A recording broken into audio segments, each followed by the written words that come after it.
The observation chamber hummed with the collective unease of the Coalition Council.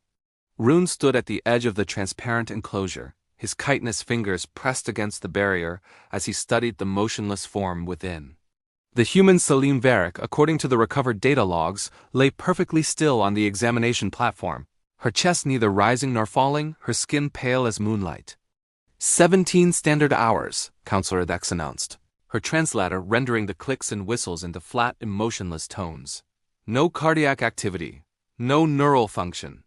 By every metric we understand, this specimen is deceased.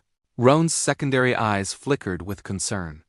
He had been the first to find the human vessel drifting in the debris field near the Andorgate. The ship had been catastrophically damaged, its hull breached in a dozen places, life support long since failed. When they'd brought Selene Varric aboard, she had already been in this state, frozen, lifeless, a mystery wrapped in flesh. The question remains, said Counselor Vorp, his gelatinous form undulating with impatience. What do we do with the remains? The humans will want their dead returned. Incineration would be most efficient, Vex suggested. Standard protocol for biological contamination risks. Rune's mandibles clicked in disagreement. The humans are new to the Coalition. This could be seen as disrespectful.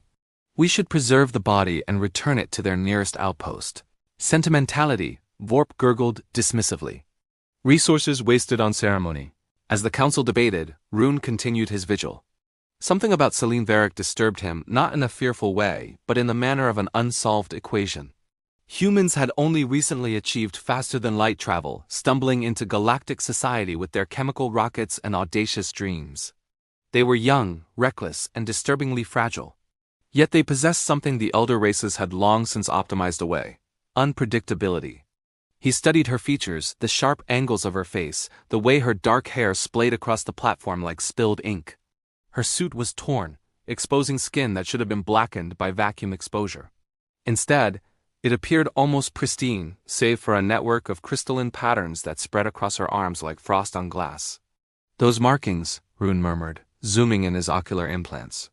They weren't in the initial scans. Dex turned her attention to the display. Irrelevant. Post-mortem cellular degradation. We've delayed long enough. I propose we, Selene Varric's eyes snapped open. The council chamber erupted in chaos. Alarms shrieked as biomonitors registered the impossible, a heartbeat, then another, accelerating rapidly. Selene's back arched off the platform, her mouth opening in a silent gasp that fogged the interior of the containment field. Impossible, Vorp shrieked, his mass recoiling. The dead don't resurrect. But Rune watched, transfixed, as the crystalline patterns across Selene's skin began to glow with an eerie blue luminescence. They pulsed in rhythm with her newly beating heart, spreading and receding like living things. Her chest heaved as her lungs filled with the recycled atmosphere, and her eyes, brilliant green, sharp with intelligence, swept across the assembled aliens with a mixture of confusion and defiance. Containment breach protocol, Dex commanded. Seal the await. Rune stepped forward, overriding the security system with his authority codes. She's conscious. She's aware. Selene pushed herself upright, movements shaky but determined. Her gaze fixed on Rune, perhaps recognizing him as the least hostile presence in the room. When she spoke, her voice was hoarse, cracking with disuse. How long? Rune's translator processed the human language, one of the 3,000 dialects his implant had been programmed to understand. 17 hours. You were clinically dead. No life signs. How are you alive? A bitter smile crossed Selene's lips. Humans don't die easy. She looked down at her arms, at the glowing patterns that now covered much of her exposed skin. Cold sleep protocol. Emergency measure. When the ship's systems failed, my suit injected me with cryoprotectant compounds. Slowed my metabolism to near zero. Crystallized the water in my cells to prevent tissue damage. That's not possible, Vex insisted, though her certainty had wavered.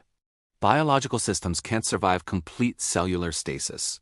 Tell that to the tardigrades, Selene shot back, pushing herself to her feet despite the obvious exhaustion. Or the wood frogs or the Arctic woolly bear caterpillar. Earth has dozens of species that can survive freezing, desiccation, even vacuum exposure. We just borrowed from them. Rune's mind raced. The elder races had long ago abandoned such crude biological adaptations in favor of technological solutions, cloned bodies, digital consciousness transfers, perfect environmental controls. The idea of deliberately inducing death to survive was barbaric, illogical, and utterly brilliant. "You willingly died," he said softly, "knowing you might revive." "Calculated risk," Celine corrected, though her hand trembled as she steadied herself against the platform. The alternative was definitely dying. At least this way, I had a chance.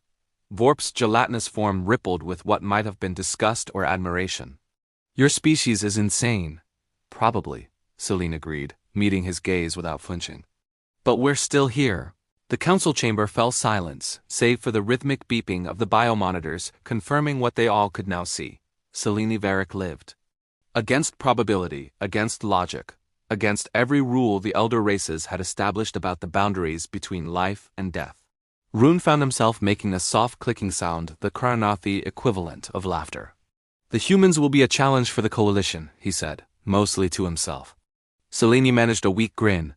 "You have no idea," as medical teams rushed in to attend to her, and as the council scrambled to rewrite their assumptions about human biology, Rune remained by the observation window.